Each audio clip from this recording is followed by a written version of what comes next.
Hey everyone, and welcome to Almost Cancelled. I am Peter, that is Connor, and we are going to talk about Marvel's Agents of S.h.i.e.L.D. Season 4, Episode 13. It's called Boom, in all caps. Full spoilers for the episode, as always. Appropriate title. It is. I approve of it. I also approve of the Battlestar Galactica reference. I didn't get that. I've not seen it. The word frack. The word frack comes from Battlestar Galactica. Ah, right. Fair enough. Whenever you hear that, it's a Battlestar reference. So Sky dropping a frack bomb pleases me greatly. But this episode focused on long-haired watchdog dude. I'm going to call him Shocky or something like that. Schlocky? Shocky. I remember that because it made me laugh because it was like the exploding man is something to do with like shocks with his name. Right, okay. I'm tempted to call him Splody Man. For short. Splody Man. That's what he's getting called now. Splody. But we focus on him. He goes to Senator Nadir, and it turns out last week we were speculating because we weren't sure if this generic Russian dude was the superior that had been teasing for the last like 3 or 4 episodes. And some people in the comments said, nah, he was a superior. And I was like, what is it? It didn't feel big enough. But then they confirmed it during the week, and then in this episode they actually call him superior. Yeah, I'm really disappointed. Not gonna lie. Yeah, the superior thing has turned out to just be a nothing, just here's a generic villain to... Because there was like, it was mentioned a few times before, and it was like, oh, mysterious, big, reveal. And, I mean, it didn't have to be something like we knew reveal, but just more impressive than this guy. Just something bigger, but... Cause it's funny, because up until last week I was saying, oh, the superior's probably going to be the third arc. That'll be like the main thing in the third... Now I'm like, no. Balls. Nah, there's no way he's the main thing that the third arc's going to be. He can't be. He can't be Impossible. what you have your end of season stuff on, surely. Nah, not possible. He will... He may still be around. I don't know if they'll necessarily wrap up the Watchdog stuff, because it's been playing throughout the whole season, so I can see it still kind of being a thing around. But I don't think he'll be the end game now. Yeah, but...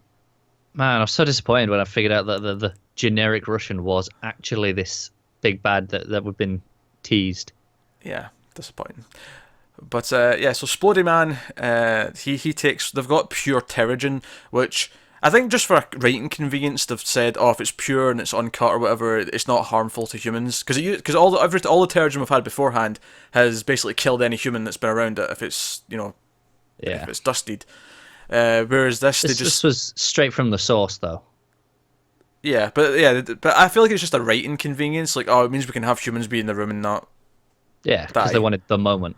Yeah, they wanted the moment where they turn. And the funny thing is so he goes to Nadir's office, and basically they want to test her because her brother was an inhuman. So he's going to smash the crystal and see if she turns, and she doesn't. But then he does. And I'm not gonna lie, this was really funny. I was laughing quite a bit during this scene. His screaming of no's were cracking me up. It went from the delight of her. It was almost like she was like happy that her racism was like justified because she wasn't one of them. Yeah. And then I was like, oh, that sucks. I kind of wanted her to be unhappy about it. But then it cut to him turning. I was like, all right, that was a nice little twist. And then turned out his power was to explode because explosion happens. Because it was called Shocky, so it had to be something either electric or explosive or something that gives you a shock, Yeah, I didn't notice it wasn't until like Fitz and Simmons were in the room and they were like, there's no exploding material or evidence of a bomb. I'm like, all right, okay, that's just his power then, fine. Because he brought that bag in with him because they made a big point of him carrying in this bag and he puts it down in the chair and the crystals don't come from that. The crystal comes out of his pocket. So they made a big deal about this bag. So I was thinking there's probably just maybe the bomb was meant for her. Once they confirmed, oh, she's an inhuman, let's blow her up.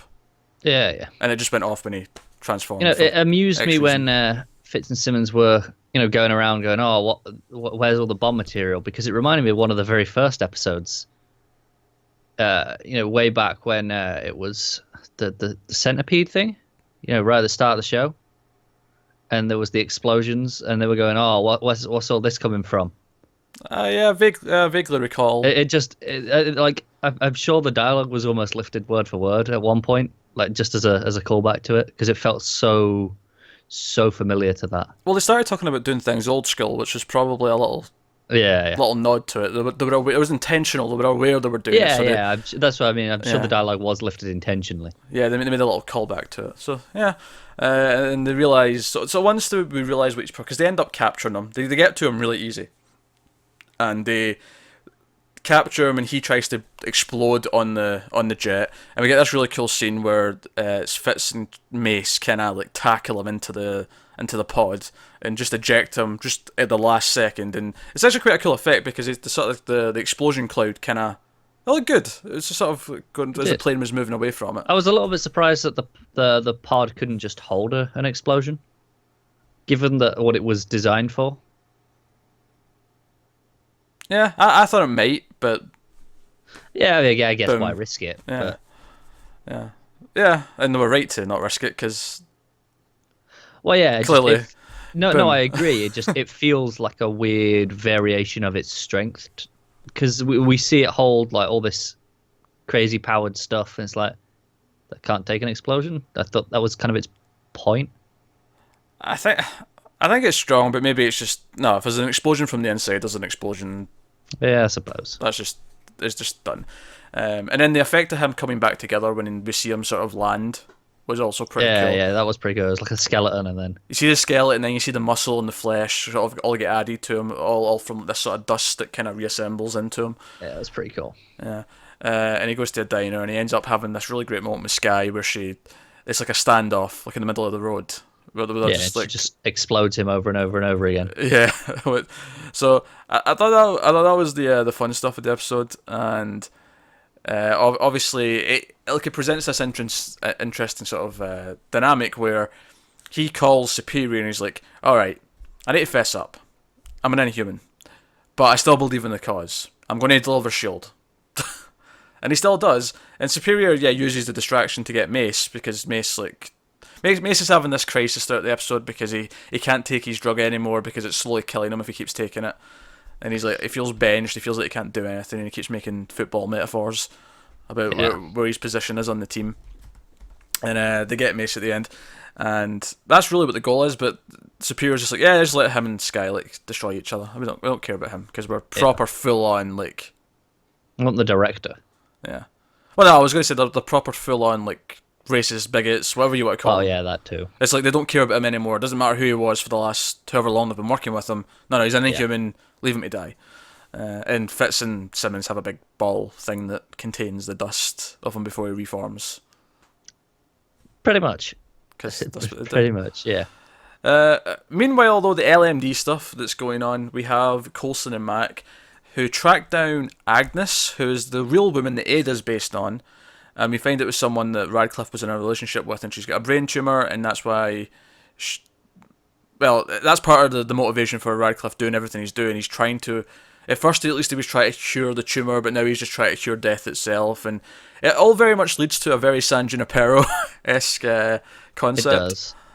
It does. And it's all built around this idea that we have seen the whole time that Radcliffe is. He's trying to help. He heals. Like the whole reason he created the LMDs in the first place was as a protection thing, and everything we've seen him do has always been that up until the last couple of episodes. Yeah. So even now in his own twisted way, he's still kind of doing that. Yeah, it's nice to have some self-justification for it rather than just, oh, I want the power of the book.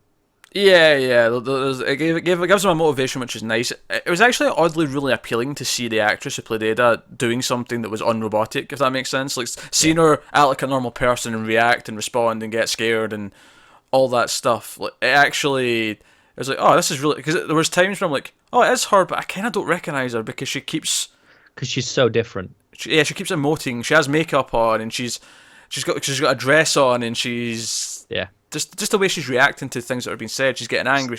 Even the way she holds herself. Yeah. Like, I know the whole point of Ada is, oh, you can't tell because she's meant to be just human for all intents and purposes, and they talk about that in this. But once you know, you can see little things of there's things you can pick up on, like the way she holds herself. Whereas the same actress doing something completely different, where she has the chance to show off the range, really works. Yeah, so it gave her something really different to do, and it was just nice to see. But yeah, she ends up going off with Radcliffe, even though she's initially willing to help Coulson, because he offers her the chance that maybe he can give her this kind of eternal life or something other than just the death that she's promised. And he uploads her into what was it he's calling it? The mainframe? Framework, that was it. The framework, which is the digital world that May's also in right now, but she's still alive, obviously. But because they overhear him talking to Agnes, Coulson's convinced that May's alive, which we know she is, so it at least gives them that reassurance. And they spoke about the framework a little bit earlier. Like they actually designed the entire world is in there. Yeah, like Radcliffe comes out. He goes in for a little trip, and he comes out and he's like, "Ada, I realised you're going to rebuild, part of the world, but I didn't realise you would do the whole thing." And she's like, so he's all impressed, and she's like, "I made some improvements." I'd love to see inside there again and see what she's improved or what she thinks she's improved. She'll have taken out like stuff that's technically an error, but what makes things pretty, like Yeah, like I don't know, like a ravine or something that's what? Impractical where that is, but it's actually something that's pretty much like the Northern Lights, maybe. Yeah, she'll remove stuff. Because there's something that's just like an error of nature almost. It's these two things clashing, and that's what causes it. That's like a byproduct of a mistake almost. But some mistakes are nice. They're good things. Yeah. Like me. That was a mistake, and I'm brilliant. Gingers are also a mistake, so gingers are a mistake. Just to go against the That's point. a bigger mistake. That's a grand scheme of mistake. That's an entire genetic. You're basically Inhumans. You know. Pretty much. It might skip a gene. Minus the cool powers. Might skip a gene. All that kind of stuff. Skip a gene. I mean, skip a generation. You know what I meant. I did know what you meant, and that one wasn't worth fighting over. Yeah, that's a sweet shield. I had some cool moments. I had some fun. I had some nice emotional touches. Coulson being worried about May and almost threatening Agnes, but then realizing, oh no, wait, that's being a dick. I'm going to go and talk to her. Macy's whole conflict with himself was fairly interesting from a character perspective. I like his suit. Yeah, so it's pretty cool to set up the whole idea that he can just turn the button. So you know that he's taking the risk when he turns the button at the end to hold them off so that Fitz and Simmons can go and stop Exploding Man. And speaking of Fitz and Simmons, I love the moment where Fitz helps push Exploding Man into the pod, and Simmons runs up to him after and is like, "Don't you dare do that!" And she hits him. It's like, he's like, "What? Save the day." He's like, "You can save the day, but don't put yourself in danger to do it." Yeah. They had some good moments. Fitz early on with the suit as well, just coming in all excited and showing it off just after he's been told he can't use it. Yeah, just after Simmons has spoken for a good 5 minutes about how every time you use it, you're just going to keep getting... You increase the chances of dying. Yeah, cardiac arrest was the exact... It doesn't slowly kill him, it's just every time he uses it, it's more likely to kill him. Yeah. So, which is kind of worse. Yeah. So that's this week's Shield. I thought it was another solid one. It's maybe not up there with the best of this arc. There's been 2 or 3 standout episodes that have been really great. And this one's... I think the realisation that the superior guys are bad guy... It's really dampened it a little, hasn't it? Yeah, because it was the scenes with Radcliffe's there, and he's like, "Oh, you're only alive because blah blah blah blah. You're doing this for us," and he's got the Darkhold, and they're sort of arguing about it. And I'm like, this feels a little bit too similar to when Radcliffe was with Hive last season, and he's sort of there, and he's not got complete power because the main baddie's kind of controlling him, and it's a little bit repetitious to that, but it would be less of a problem if Superior was remotely interesting and not just, I am from Russia and I do not like Inhumans. Yeah, it's really boring. I mean, not the show, just him. Yeah, just him, yeah. I know, everything else was great. I mean, like I say, I always say this, but the characters, I like all these characters well enough that as long as what they're going through is interesting and what their motivations are if they're all correct. Not as important, Yeah, the plot's not as much of a big deal. But No, what did you think of the very ending, the tag scene? Seemed like May's eyes were twitching a little bit, like those improvements Ada had made are maybe tipping her off to something. Yeah, maybe. It was kind of a weird tag scene because, there was that little hint. I almost just took that as we need a small sort of cliffhanger thing to end the scene on, so we'll just pan over to May and have her twitch. Yeah. Because the main point of the scene was just to see Agnes in the digital world, who's now dead in real life. Her body's dead, but Yeah. she's in there with her painting that she talked about and looking happy. And it Yeah. shows that, something that good has kind of come from this in a weird It way. was weird to have that as the tag scene though. It was. That felt like it should have been before that, but I guess they just didn't really have anything for it. Maybe you could just put the Coulson scene at the end, though, because the scene that goes to the logo one's Coulson saying May's still alive. You could have had that as the tag. Yeah, but that's not a cliffhanger or a thing for us because we know that. They're Well, typically reveals to us these things, aren't they? in that case, it's it didn't have anything. Oh, we should mention that Nadir's dead. I mean, we mentioned the explosion, but we never specifically pointed Yeah, out. yeah, she's just gone. I actually got a good laugh out of the scene. They're watching the news, like Sky and Gemma and a few of the others are watching this on the news. Mace is there, and Sky's like, "Oh no, she'll pop up in an hour. This is all a political ploy to make Inhumans look bad." And then like the news reporter in real time goes, "Oh, we've just learned we've got a confirmed casualty. Senator Nadir's dead." He's like, "Oh, well, can't be too mad. She did try to kill us." Gotta make yourself feel better about it somehow. Ah, there we go. So that's this week's Shield. Let us know what you thought in the comments below. Like and subscribe and all that stuff. It helps us out a lot. Get us on Twitter at mailed_fuzz. Individual Twitter's on the screen. And yeah, that's us. So we'll be back next week with... It's not the last LMD episode like next week, is it? We've got another couple, I I think. think we got at least one more after. I think we got another two. Yeah, I think we have another two. Last we checked, anyway. But yeah, anyway, yeah, that's this week's Shield. We'll see you next time. Thanks for watching, guys.